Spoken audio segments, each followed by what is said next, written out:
موجودہ امیر شریعت صاحب ہیں، میری ان سے ملاقات ہوئی تو آئی سو دا فائر ان ہم. ایک بہت ہی اسٹریٹجک تھنکر مجھے لگے اور بڑا درد رکھنے والے امت کا، اور بہت ہی ایڈوانس تھنکر ہیں وہ. سے جو امارت شریعہ ہے ہمارا، اور یہ ایک اسلامک سینٹر ہے جہاں سے مسلمانوں کے ذہن کی نشو و نما ہوتی ہے اس ادارے سے.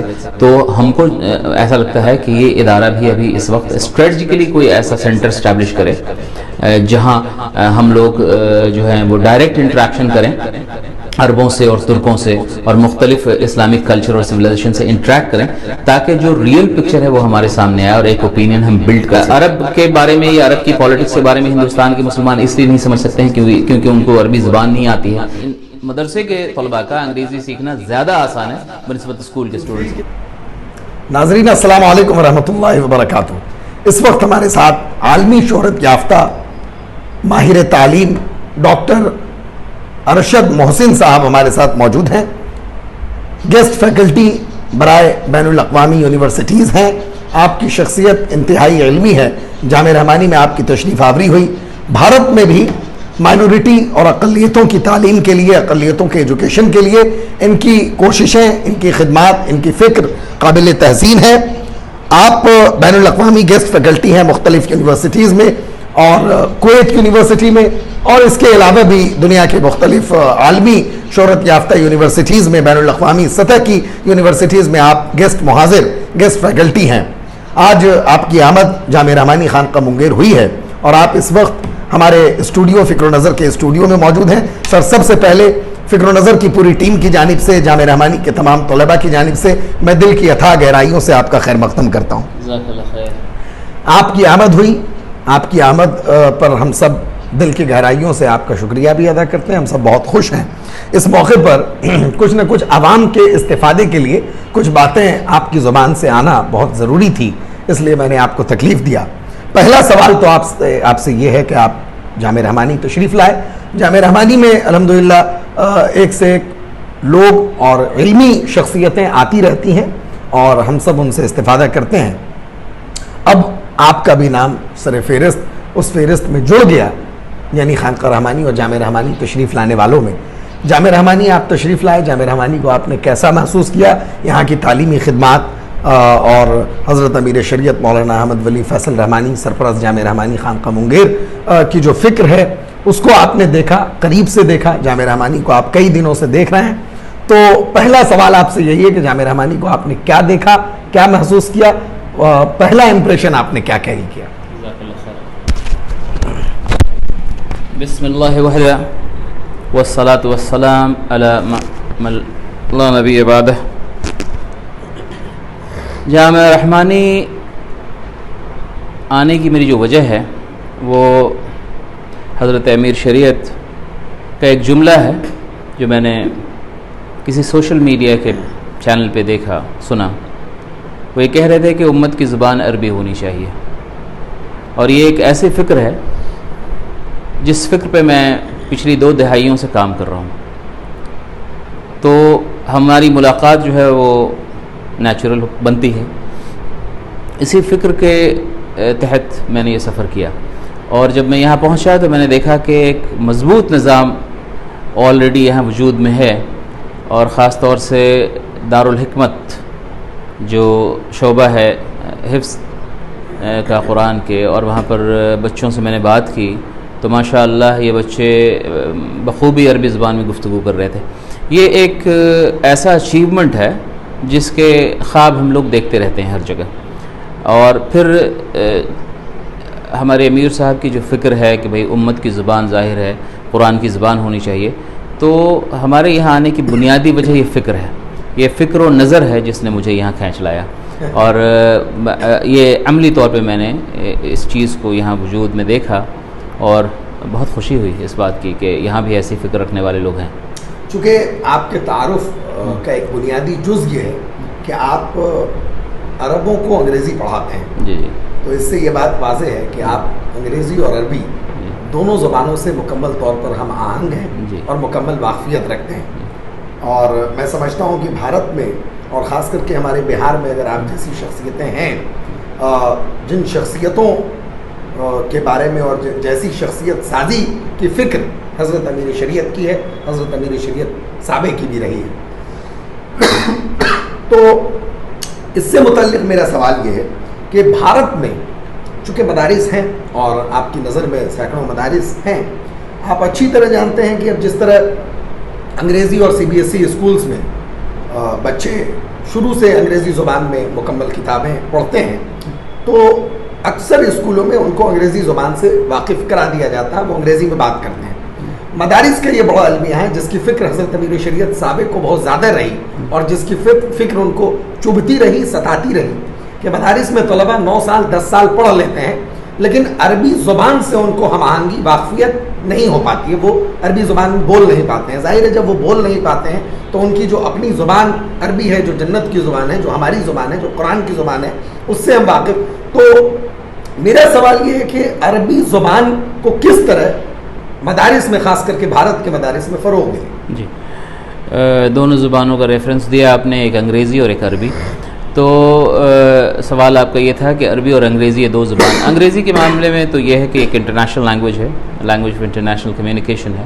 تو ہمارے مدارس سے بچے ظاہر ہے دنیا میں جائیں گے اور کسی کو نہیں پتہ ہے کہ کون کہاں جائے گا, لیکن ملک کی سرحد کراس کرنے کے بعد جو ایک زبان ان کے پاس رہنی چاہیے انٹرنیشنل کمیونیکیشن, وہ انگریزی ہے.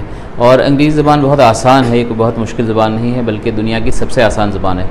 اور جہاں ہمارے مدرسہ کے طلباء عربی سیکھ لیتے ہیں, عربی چونکہ ایک بہت وسیع زبان ہے, اس کے مقابلے میں انگریزی بہت چھوٹی سی زبان ہے, تو یہ دونوں زبانوں کا سیکھنا ضروری ہے مدرسہ کے طلباء کے لیے. قرآن کی تعلیم ہوتی ہے جس سے عربی سے واقفیت ان کی ہوتی ہے.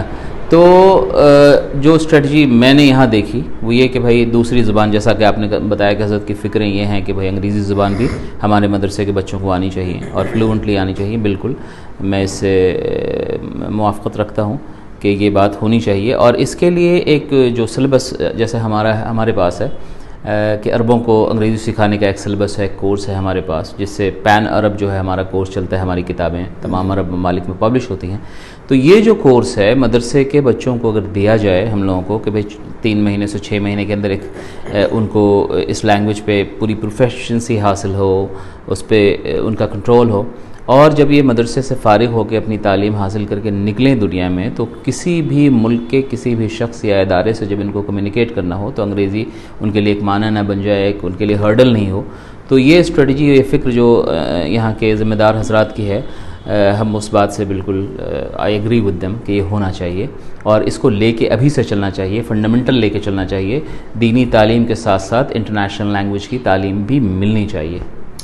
چونکہ آپ عربوں کو انگریزی پڑھاتے ہیں اور ظاہر ہے عربوں کو انگریزی پڑھانے کا تجربہ آپ کا وسیع ہے, لمبا ہے, اور بھارت کو بھی آپ قریب سے دیکھ رہے ہیں, تو مجھ کو یہ جاننا ہے کہ عربوں کو جو انگریزی پڑھانے کا تجربہ آپ کا ہے, میں نے جہاں تک محسوس کیا ہے کہ ظاہر ہے عربی تو ان کی زبان ہے اور عربی ان کی زبان ہے, مادری زبان ہے, گھر کی زبان ہے, تو عربی کا کوئی مسئلہ نہیں ہے, لیکن انگریزی زبان سے واقفیت اور ہم آہنگی ان کی بھی کوئی بہت زیادہ نہیں ہے. تو آپ کو جو عربی پڑھانے یعنی انگریزی پڑھانے کا تجربہ عربوں کا ہے, اس کے مقابلے میں آپ اگر یعنی بھارت میں اگر خاص طور پر مدارس کے طلباء کو انگریزی سکھانے کی طرف توجہ دی جائے, کیونکہ بین الاقوامی زبان ہے, اور یہ بات بھی بالکل مسلم حقیقت ہے کہ جتنا کنٹینٹ, جتنا مواد آج دینی بھی انگریزی زبان میں موجود ہے وہ دوسری زبانوں میں نہیں ہے, اس سے آپ بھی اگری کریں گے. تو انگریزی زبان سے کس طرح ہم آہنگ اور واقف کرایا جائے یہاں ہندوستان کے بچوں کو, مدارس کے طلباء کو, اور آپ کا جو تجربہ ہے وہاں انگریزی پڑھانے کا, اس کے مقابلے میں آپ ان لوگوں کے لیے کیا موٹیویشن اور کس طرح کا پیغام, کیا میسج دینا چاہیں گے, کیسے سیکھیں, کیسے پڑھیں؟ جی, اہل عرب کے لیے انگریزی کوئی مجبوری نہیں ہے, وہ ایک ان کے چوائس کی لینگویج ہے کہ ہم یہ سیکھیں. ظاہر ہے کہ اب وہ زیادہ تر ان کے حصے میں تجارت آئی ہے, تو تجارت کی غرض سے وہ چاہتے ہیں کہ وہ انگریزی جانیں. اور ابھی آج کے عرب میں سب سے زیادہ تجارت جو ہے مغربی ممالک سے ہے, انگلینڈ سے ہے, US سے ہے, UK سے ہے, آسٹریلیا سے ہے, ان کی تجارت چلتی ہے.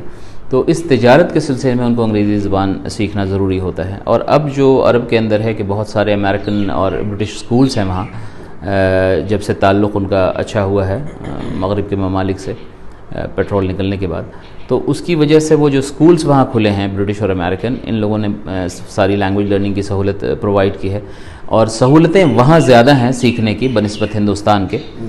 ہندوستان میں شروع میں جو انگریزی جن لوگوں نے سیکھا وہ مغلوبیت کی وجہ سے، کیونکہ انگریز یہاں مسلط ہو گئے تھے، تو اپنے جو غالب قوم ہے، حاکم قوم ہے، اس کے ساتھ انٹریکٹ کرنے کے لیے مجبوری کے تحت ہندوستانیوں نے انگریزی سیکھی تھی۔ وہاں ایسی کوئی مجبوری نہیں ہے، وہ ان کی لینگویج آف چوائس ہے۔ یہاں لینگویج آف کمپلشن رہی ہے انگریزی ہندوستان میں، جس کی وجہ سے جو کچھ بھی سیکھا ہے لوگوں نے۔ ہم یہ چاہتے ہیں کہ وہ لینگویج آف کمپلشن نہیں بلکہ language of choice who, language of international communication ہے، تو اس نیت سے وہ سیکھیں، اور بہت آسان زبان ہے، چند مہینوں کی بات ہے۔ میں تو یہ کہتا ہوں کہ آپ کو انگریزی سیکھنے کے لیے میکسیمم ایک دم ایک آرڈینری آدمی جس کو دس از اے کیٹ سے زیادہ کچھ نہیں آتا ہے، اس کو بھی 3 سے 6 مہینے لگیں گے، اور وہ انٹرنیشنل اسٹینڈرڈ کی انگریزی بول بھی سکتا ہے اور لکھ بھی سکتا ہے۔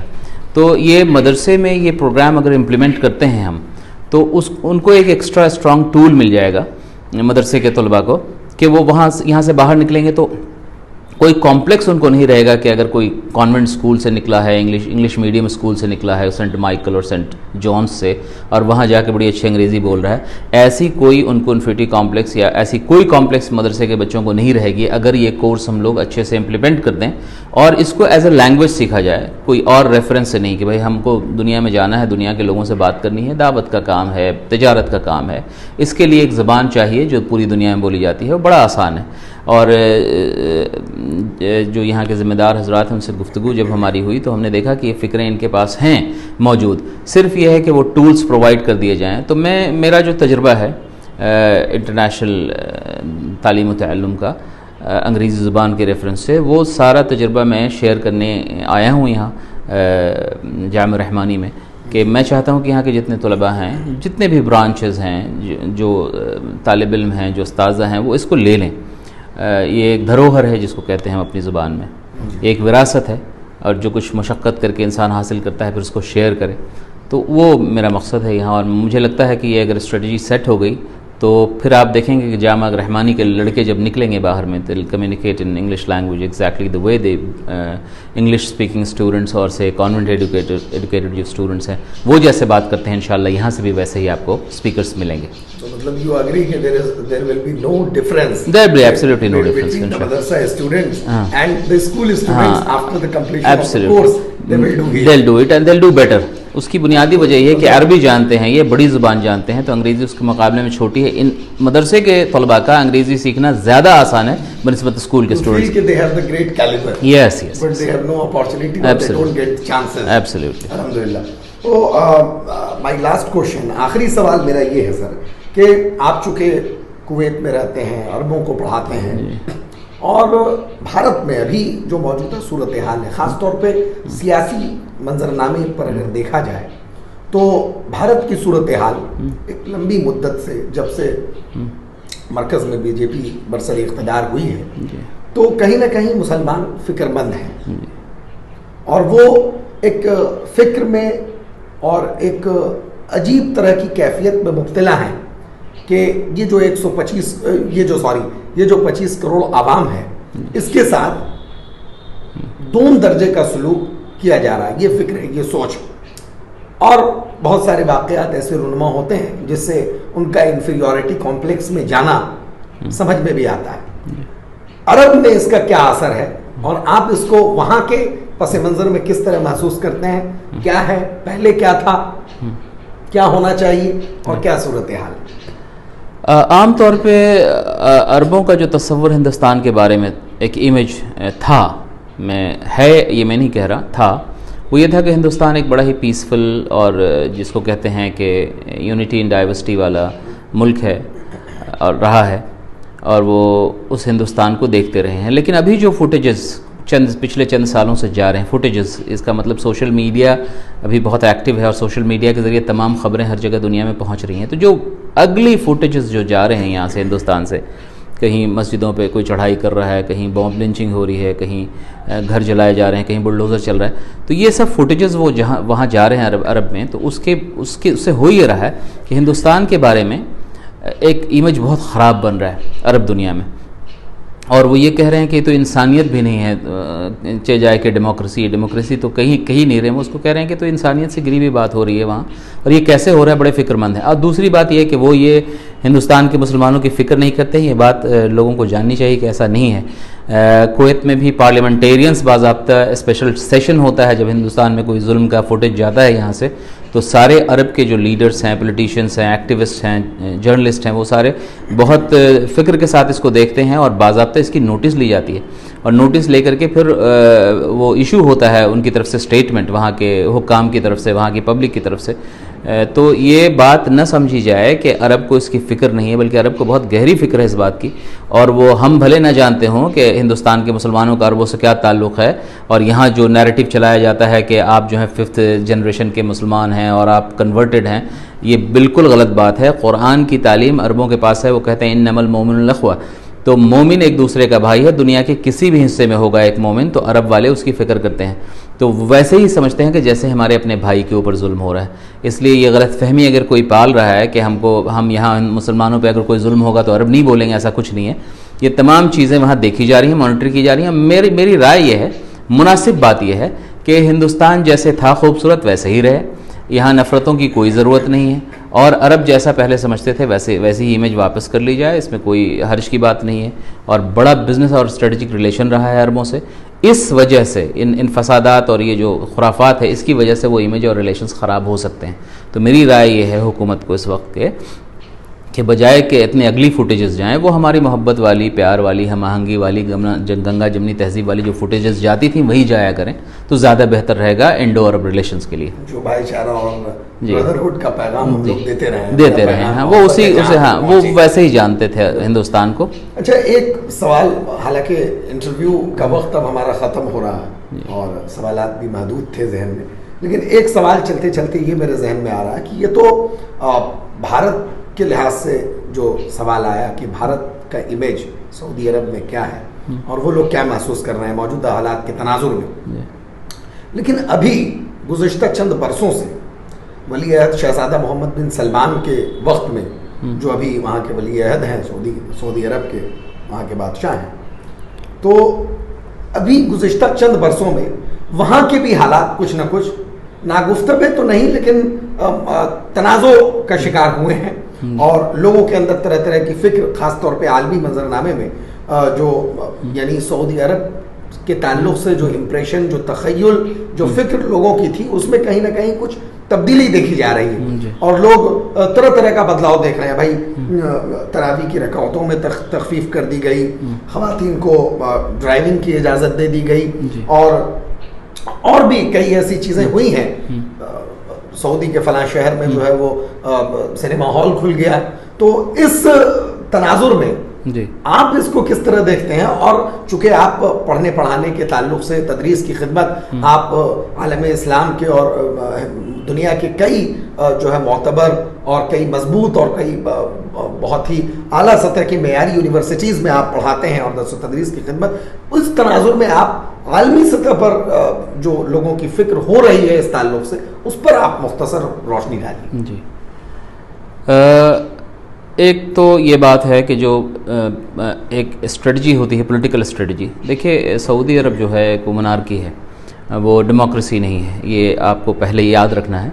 اچھا، منارکی کا جو سسٹم آف گورننس ہے وہ ڈیموکریسی کے سسٹم آف گورننس سے ڈیفرنٹ ہوتا ہے، اور جیسے کہ محمد بن سلمان ہمیشہ اس پوائنٹ پہ بتاتے ہیں کہ ہر قوم کو ایڈمنسٹر کرنے کا، گورن کرنے کا طریقہ ایک نہیں ہو سکتا ہے، جو چیز جہاں سوٹ کرتی ہے وہ وہیں امپلیمنٹ کی جاتی ہے۔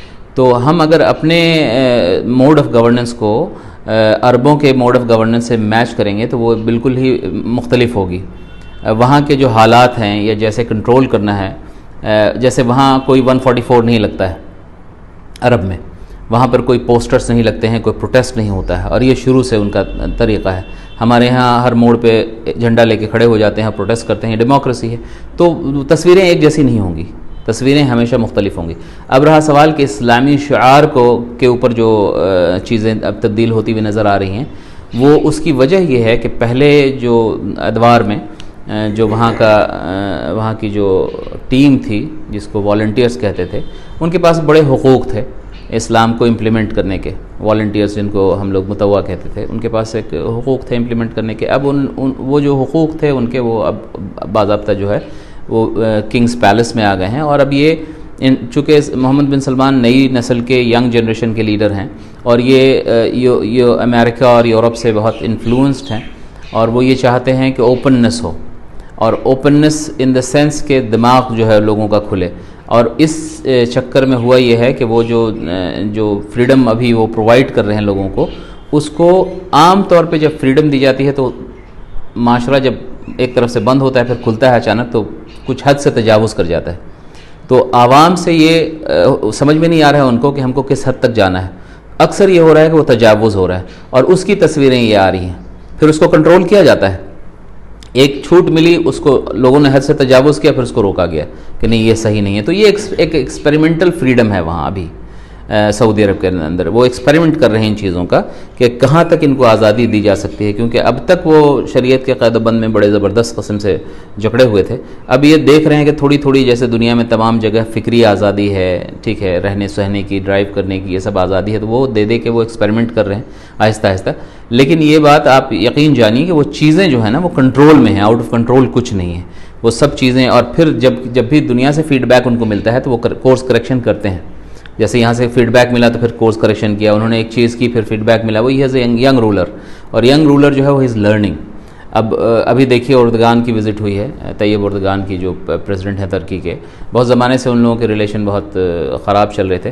ابھی چند ہفتے پہلے جو ہے انہوں نے سعودی عرب وزٹ کیا.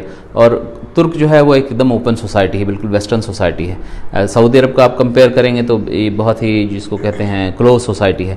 ابھی یہ دونوں کا سنگم ہو رہا ہے. ابھی اسلامی جو مملکتیں ہیں، جو اسلامک ورلڈ ہے، اس میں ایک بہت بڑا سوشل چینج آ رہا ہے جس کو ہم اپنی آنکھوں سے دیکھتے ہیں عرب میں رہنے کی وجہ سے، اور ترکوں سے ایک بھی بہت گہرا تعلق ہے ہمارا.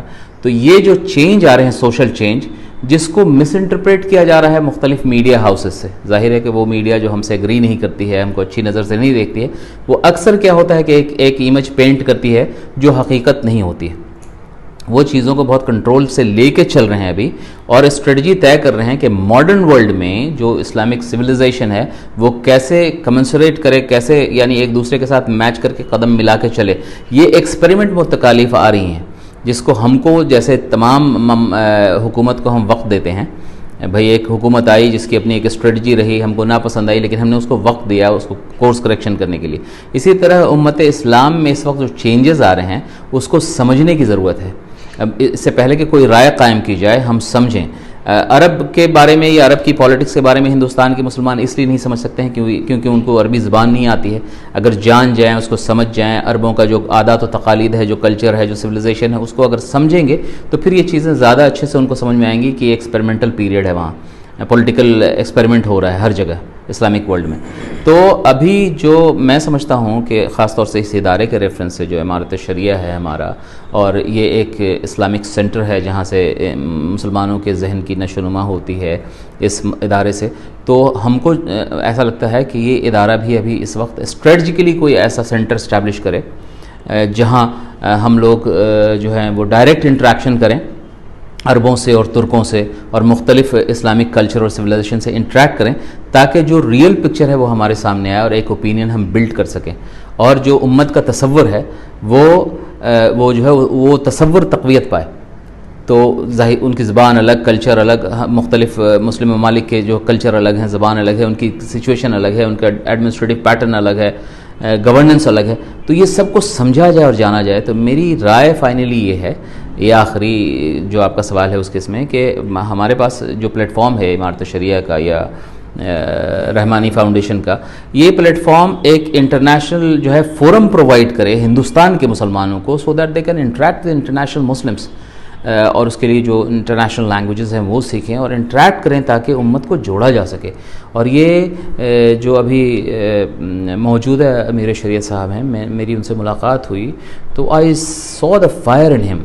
ایک بہت ہی اسٹریٹجک تھنکر مجھے لگے، اور بڑا درد رکھنے والے امت کا، اور بہت ہی ایڈوانس تھنکر ہیں وہ ابھی سوچ رہے ہیں اور بلکہ امپلیمنٹ بھی کر رہے ہیں گراؤنڈ پہ کہ امت کو، انٹرنیشنل جو امت ہے اس کو کیسے ایک ساتھ لایا جائے اور اس میں ان کی تیاریاں اور فکریں میں بہت متاثر ہوں اس سے.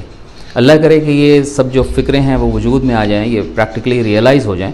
تو مجھے لگتا ہے کہ ہندوستان کے جو 25-30 کروڑ مسلمان ہیں, جو امت کا ایک بہت بڑا حصہ ہے, یہ بھی امت کے ری بلڈنگ میں, ریکنسٹرکشن میں بہت بڑا رول ادا کر سکتے ہیں, اگر ہم لوگ ابھی اسٹریٹجکلی صحیح ہو جائیں تو انشاءاللہ باذن اللہ تعالی. بہت بہت شکریہ سر آپ کا, ماشاءاللہ آپ نے بہت قیمتی وقت دیا اور تفصیل کے ساتھ ہمارے سامنے تمام سوالوں کا مدلل اور مفصل انداز میں سر نے جواب دیا. ہم پھر کسی نئی شخصیت کے ساتھ آپ سے روبرو ہوں گے, جلد ملاقات ہوگی. اگر اب تک آپ نے فکر و نظر آفیشیل کو سبسکرائب نہیں کیا تو فوراً کر دیجیے, بیل آئیکن بھی دبا دیجیے تاکہ اس طرح کی شخصیتوں سے بات چیت اور ان کی گفتگو کو سننے سے آپ بالکل بھی محروم نہ رہ جائیں. بہت بہت شکریہ, جزاکم اللہ.